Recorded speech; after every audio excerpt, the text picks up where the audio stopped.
আসসালামু আলাইকুম।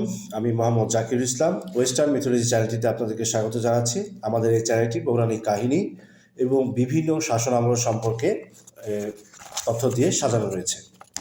আজকে আমরা জানব শের শাহের সাম্রাজ্য সম্পর্কে। শের শাহের বাল্য নাম ফরিদ খাঁ।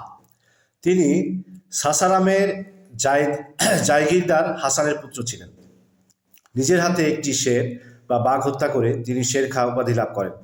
শেরশাহ কিছুদিন দিল্লির বাদশাহ বাবরের সৈন্যদলে কাজ করেন। পিতার মৃত্যুর পর তিনি বাবরের ফরমানুসারে পৈতৃক জায়গির সাসারাম লাভ করেন।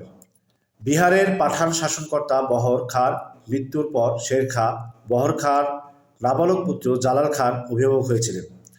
বিহারের শাসনকার্য হাতে পেয়ে শের খাঁ ক্রমে সর্বশেরপা হয়ে ওঠেন। সেই সময় চুনার দুর্গের অধিপতি মারা গেলে শের খাঁ তার বিধবা পত্নীকে বিবাহ করে চুনার দুর্গটি নিজ অধিকারভুক্ত করেন। দিনের পর দিন শের খাঁর ক্ষমতা বৃদ্ধিতে জালাল খাঁ শঙ্কিত হন। বিহারের পাঠান ওমরাগণও তার কর্তৃত্ব মানতে চান না। জালাল খাঁর সাথে শের খাঁর বিরুদ্ধে দণ্ডায়মান হন।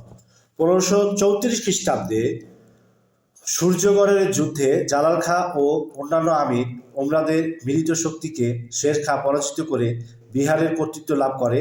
এরপর তিনি বাংলাদেশ আক্রমণ করে তার বেশ অংশ দখল করে নেন। পরে বাংলাদেশের আদি রাজধানী গৌড় অবরোধ করেন।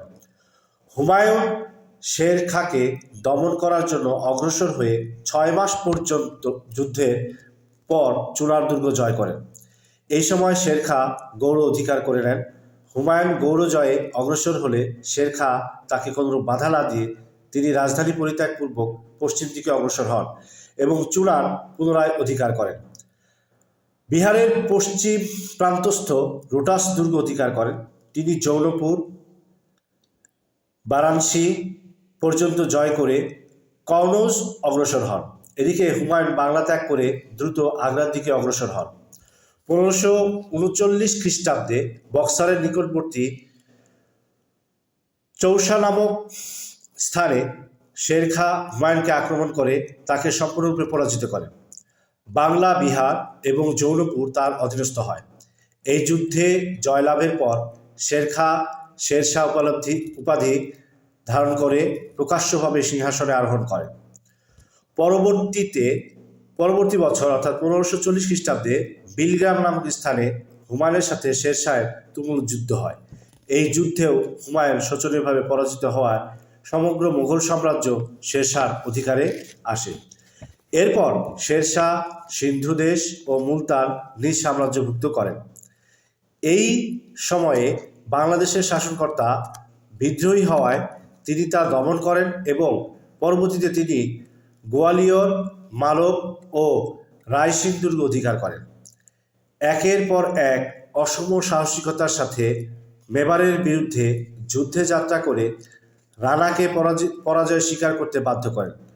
আজমির থেকে আবু পর্যন্ত ভূভাগ শের শাহের সাম্রাজ্যভুক্ত হয়।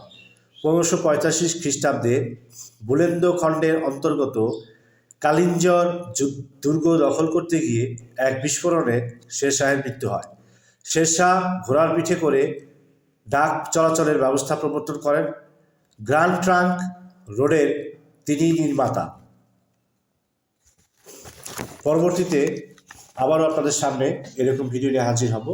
আমাদের চ্যানেলটি ভালো লেগে থাকলে অবশ্যই লাইক এবং শেয়ার করবেন এবং শের শাহের এই গ্র্যান্ড ট্রাঙ্ক রোডের যে নির্মাতা এই তথ্যটি সম্পর্কে আপনার যদি আরও কিছু জানা থাকে সেটা কমেন্ট বক্সে জানাবেন। আমাদের চ্যানেলটিতে সাবস্ক্রাইব করে রাখবেন যাতে করে পরবর্তী ভিডিও পেতে সমস্যা না হয়। আল্লাহ হাফেজ।